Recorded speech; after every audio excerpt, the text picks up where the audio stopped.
My name is Christopher Allen Maloney, and this is Why This Movie, a podcast where we talk about the movies we love and why we love them. Today I'm talking with my friend Justin, a fellow writer and filmmaker from New York. So Justin, what movie are we talking about today? Well, today we're going to be talking about what I think is a unfairly maligned movie called Batman Forever. In the summer of 1995, the third Batman movie, the first without Michael Keaton as Batman and Tim Burton directing, was released. This time around, Val Kilmer became the Dark Knight with Joel Schumacher directing, while Jim Carrey and Tommy Lee Jones took over villain duty as the Riddler and Two-Face respectively. Riddle me this, riddle me that. Who's afraid of the big black bat? In an uncertain world, in a chaotic time, justice wears a mask.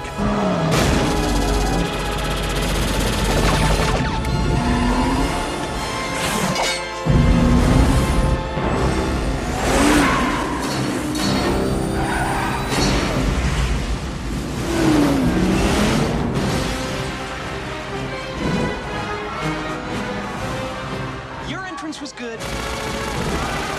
His was better. Love is a game.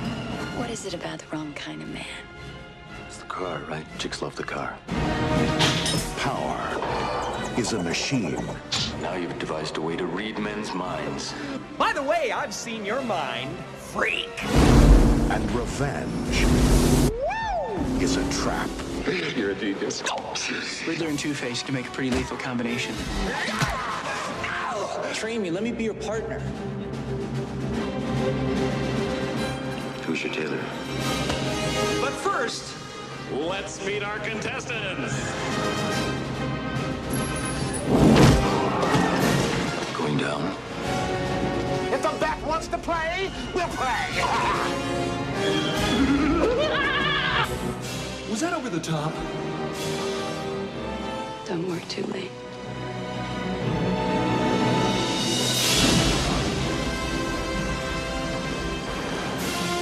You forgot the part where you kissed the girl.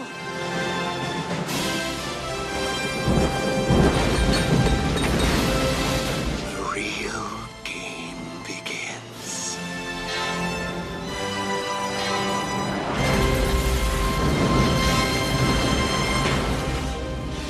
Courage now.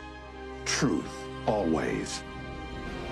Batman Forever.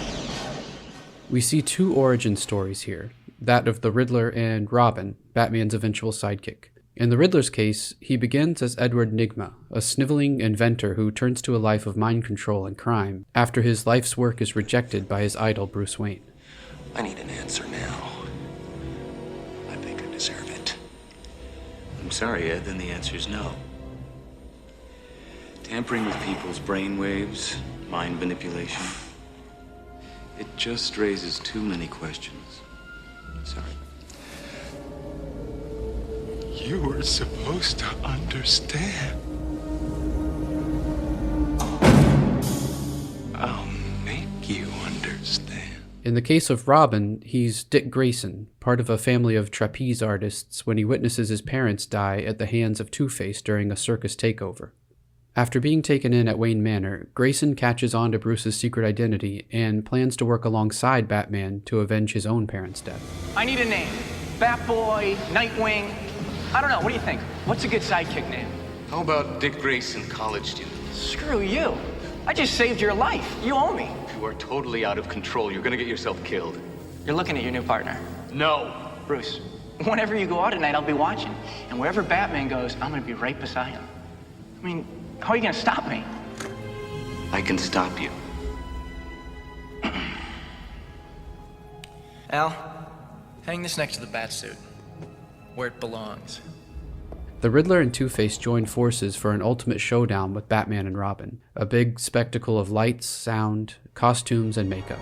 I have a riddle for you. For me. Really? Tell me. I see without seeing. To me, darkness is as clear as daylight. What am I? Please! You're as blind as a bat! Exactly.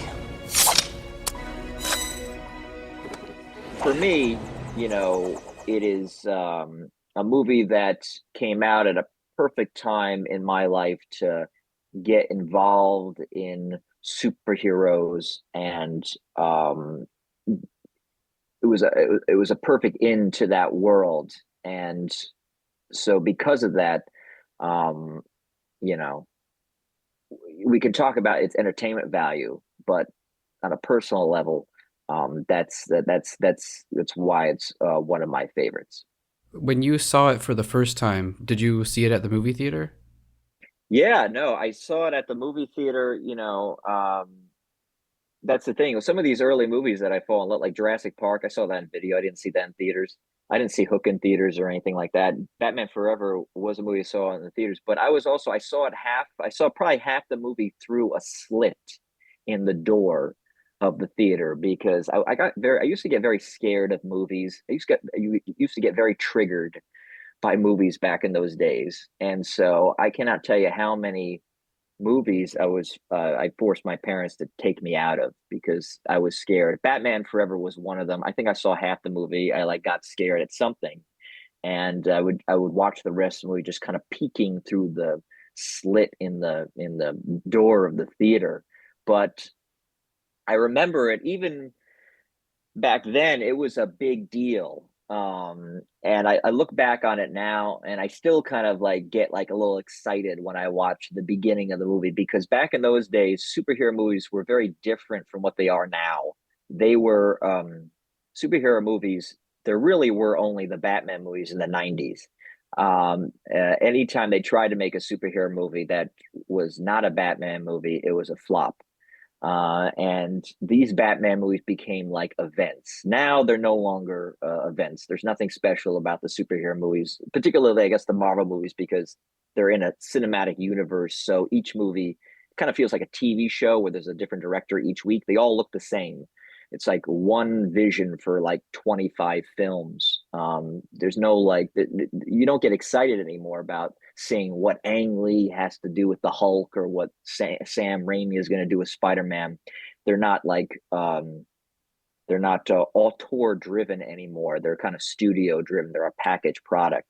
And back in the 90s, when they were making these Batman movies, these were the only movies they were making at that time. And they were events and they were big deals. And you watch the beginning of the movie and the Warner Brothers logo morphs into the Bat logo. And you can just tell how much of an event this was just by the opening credits, because I'll never forget, is you have the names of the actors in giant letters flying across the screen. And they play this like triumphant like march as they're doing so. And that just kind of shows you like what a big event it was. It was a big event movie. It has big stars in it. And it's something that you don't feel with any movies today. Not just superhero movies, but just any movies. I can't think of a movie where like you're today, or any movie since really, where you're watching the opening credits of the movie and they're making such a big deal about who's in it. And that's something unique, I feel, to that movie. And that just shows you how much of an event that was at the time. For years, there have been rumors about a longer, superior edit of Batman Forever put together by director Joel Schumacher, the so-called Schumacher Cut. This was ostensibly what Schumacher intended before the studio intervened and insisted on certain things being changed or removed altogether. So, the Schumacher Cut does exist, though very few people have seen it. One of those very few people is today's guest. Kevin Smith owns a theater in New Jersey, and if you go to one of the screenings that he's at, part of how they fund the theater is they hold these auctions. And these auctions, if you go to a screening, you're not going to get out until like 3 a.m, because they have like these 2-hour auctions before everything you do, where he like auctions off shit for the fans. And these people in the audience, they pay a lot of money for them. And I guess at one of these auctions, a guy bid on something and he says, I'll pay this, but also the Schumacher cut of Batman Forever. He had a hard drive. Somehow he had it. He hasn't really like explained how he got it. Oh, he stole it. But Kevin Smith, yeah, probably. He gave it to Kevin Smith for Kevin Smith to watch. Supposedly, the guy told him you can't share it with anybody. But then, like, Kevin Smith announced that he saw it, and he recorded a podcast where he talks about it. And then, which supposedly he was not supposed to do either, he said, we have a couple screenings going on at our theater, and he probably thought this was a good way to get people into his theater, because he's trying to save his theater that he bought. And he said, we're doing a couple podcast recordings during the summer, and if you hang out after the recording, we might just watch a movie. He couldn't say what it was because he can't legally show it. He can only show it. It's legal to watch it in your residence, which he lives above the theater. So the theater is technically considered his residence. So he's showing it in his residence and he's not advertising it. But we knew what it was. So I was listening to that podcast. I was watching it live because he was going to talk about, what he saw in the Schumacher cut. And as soon as he said that, I went onto the site and I booked a couple tickets to see that podcast. And so me and a friend, we went to his theater. And if you go to his theater, it's great. It's kind of like a little Kevin Smith museum. It's fantastic. And he recorded his podcast. He had a little meet and greet where I got to meet him. Finally, got a hug from him. Got my picture taken with him. And then he showed the Schumacher cut, and it's a little longer. It's a lot of the deleted scenes we have actually seen because they were released on the DVD when that came out about 20 years ago. But there's a lot more. There's actually a lot of stuff that was put on the deleted scenes that's actually not in this version. It's structured differently. It's a darker film. I would say it's like a great adaptation of the 90s Batman TV show. I would say it's a great adaptation. Yeah. It feels like that. The animated show. The animated show. Yeah. It feels like an adaptation of that. It's darker, and it's much more interesting.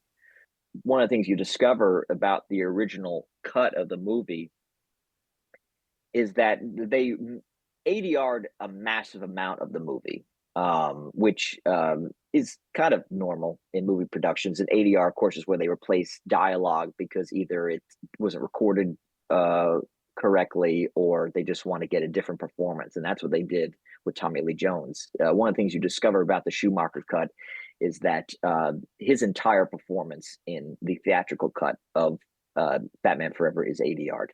The inflections in his voice are different. It's a different performance. It's much more subdued. There's one scene where he meets the Riddler for the first time, and the Riddler comes in, and you hear Tommy Lee Jones's Two-Face off screen, I think, say, "Who the hell are you?" I hope you made extra. Who the hell are you? Just a friend. But you can call me The Riddler. In the Schumacher cut, it's more like, "Who the hell are you?" It's totally different. And so that seemed to have been a studio note of. It seemed to be kind of on set for him to get crazier. But even when the studio saw the Schumacher cut, his work print, which is the director's cut, which basically the director makes a cut of his version of the movie and then shows it to the studio, and then they ruin it. They were like, we need to make this guy more like the Joker. And so the performance is wildly over the top, I think, to mimic that. And you see that in the original cut of the film. I would say that is my favorite Batman movie, is the Schumacher cut. I mean, Batman Forever has always been low key my favorite Batman movie, but I say it proudly now that the Schumacher cut is my favorite Batman movie. It's a work print version. It's not something you can release. It has like temp score in it. There's a big one of the other movies that I defend, another threequel that I love, is Alien 3, and that was also scored by Elliot Goldenthal, and like one of the most emotional moments in the Schumacher cut of Batman Forever is which is something you can watch, it's online, where he kind of comes to terms with his grief and who he is as Batman. You see him like his arms outstretched as he kind of meets with a giant bat. During that sequence in the Schumacher cut, they actually play one of my favorite cues from the Alien 3 score. And so I'm like in the theater, like my mind is being blown. I'm watching this scene, and it has the Alien 3 music. It was incredible. And it was just an incredible night. It was a great memory that me and my friend Sean had watching this film. And there's probably only less than 200 people in the world that have seen this cut. Having said that, the theatrical, I don't know if that's ever going to get released. I hope it does. I don't know if it is. There's talk about it. I guess at one point it was close to getting released. Joe Schumacher is dead, but Akiva Goldsman, the screenwriter, I guess is the I don't know, the owner of this now. I guess it was close to being released, but then different management took over Warner Brothers about 5 years ago. I don't know if it'll ever get released. I hope it does, because people should see it. But the movie that you saw, again, this goes back to what I said, why a movie like this is one of my favorites. The movie that you saw when you were a kid and you saw for the first time and you fell in love with it for the first time, and you've watched all these years, nothing is really actually going to replace that. The movie that was released in theaters is the movie. And while I think this is a better version of the movie, and I would like to see it again, and I would like more people to see it, the theatrical cut is the movie that I fell in love with the first time. And so that's always going to be my movie, whether I see this version again or not. At the heart of Batman Forever, what is it really about, and how does that resonate with you personally? What Batman Forever is about, which is very interesting because it kind of has a story. Batman Returns doesn't really have a story. It's more about the villains. The villains have a story, because that's what Tim Burton seemed more interested in. The first movie, you don't even know why he chose Batman as to be. His parents died and everything, but you never even know why he chose a bat. And so Batman Forever really delves into that, and it delves into it more in the Schumacher cut. But even in the theatrical cut, it's about grief, and he sees what happened to him. Has happened to Robin, because his parents have been killed by Two-Face, and Bruce Wayne doesn't want him to become like him, and it's about him coming to terms with his parents' death. And it's very ironic because, like I said, I saw the movie, kind of through my fingers the first time.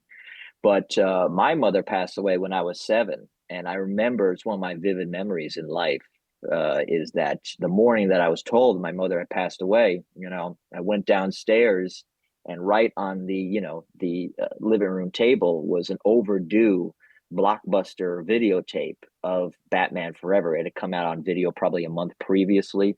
And of course, anybody who, was a Blockbuster goer remembers, especially in the 90s, you had two types of videos. You had the 3-day blue rentals. You had the 2-day red rentals. I see this red tape on the counter there. And that was the first movie that I watched. Me and my dad watched literally minutes after I was told my mother had passed away. And ironically, that's a movie about him, overcoming his grief over his parents' death. And it's just ironic that was there. And because of that, I've always had a kinship to the Batman character, and specifically this movie. It's interesting to me that within minutes you were sitting down and watching a movie. Because when something that searing happens, I mean, like, what do you do? You know, like, Oh yeah. what do you do in those first few hours? Yeah, I've mentioned that. I've mentioned that. I brought that up to my dad, that's what we did after I found out, and my dad like looks back on it and he's like, "Wow, I can't even imagine like how, I got through it." Him, you know. Like, right? Like, how do you even remember how to operate a VCR? Right, exactly. And you're also just now, not only are you watching a movie, it's not just like a any kind of like cartoon or I mean, I guess any cartoon has, similar themes like Lion King or something like that. But you think you're going to put something on to kind of deflect, what's going on in your head right now.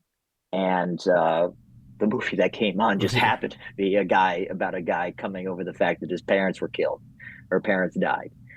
So it probably wasn't the right movie to watch at that time, but I'm glad it was. But I mean, it must have given you some place to go to feel what you were feeling. I mean, you see, you're in the depths of despair in a moment like that, and at the end, he overcomes it, and he becomes the hero. And so it's good to see, again, it's like probably like, that's probably not something we should be confronted with at that moment. But at the end, it has a happy ending, where he's haunted by the trauma of his parents' death, and at the end, he says to Chase Meridian, who's given him this dream catcher, protects against bad dreams. He gives it back to her, and he says, "Thank you for giving me a new dream." So that's good for a kid who now has to overcome grief. So it's good to see visual representation of someone who has. My favorite moment in that movie, and it's become somewhat of a religious experience for me every time I watch it. As a person who is a fan of film and who is interested in writing and screenwriting and critiquing films, I admit it's not really earned in that moment, but ever since I was a kid, my favorite movie and my favorite moment in that movie, and it's probably one of my top 5 favorite moments in any movie, is at the end of the movie. In the script they have the all is lost moment where you think in this movie, I guess it's Val Kilmer, Bruce Wayne has given up being Batman. He's actually been shot by Two-Face. You think it's all over, but there's a moment where Commissioner Gordon, he puts on the bat signal, and he says to his officers, "Is shut it down. He's not coming." And then you hear like the bat wing in the distance, like soaring through the air.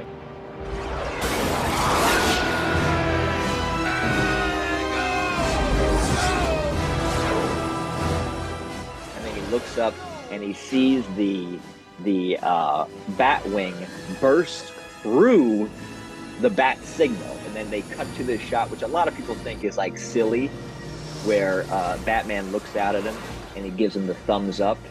And that moment, even thinking about it now, I get a little tear in my eye, because it's that moment of what we like movies about and why we like superhero movies, is that these guys give us hope that everything is gonna be all right. And that you could say whatever you want about that movie, but I think that movie is that scene is fantastic, and I thank whoever came up with it for giving me that moment, because I probably needed in that moment, and I look upon it fondly ever since. Yeah, at its best, that's what a movie does for us. I'm glad that you had that to, even if you might not have realized the significance of it at the time, it was something, it was giving you a message of hope.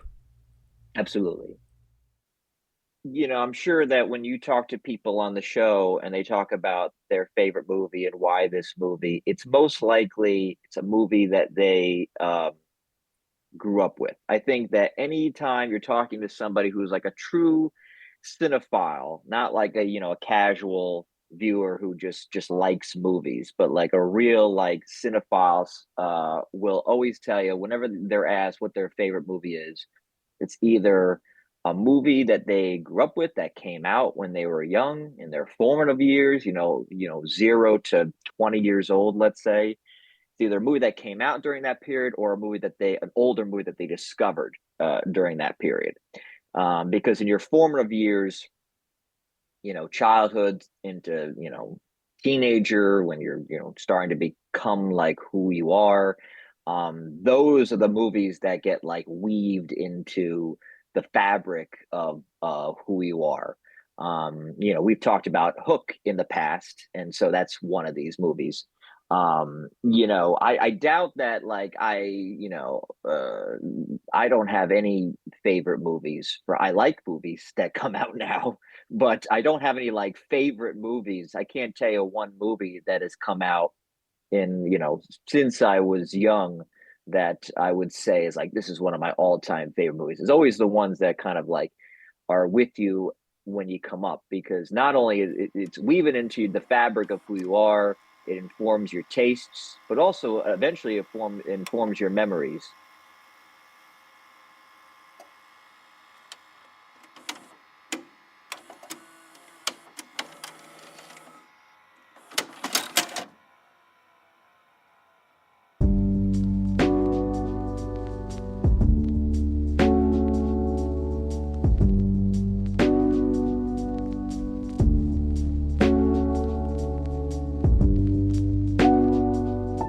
Thank you for listening to Why This Movie. If you have a movie that you love that you'd like to talk about, email me at christopherallenmaloney@gmail.com, and you may be featured on an upcoming show.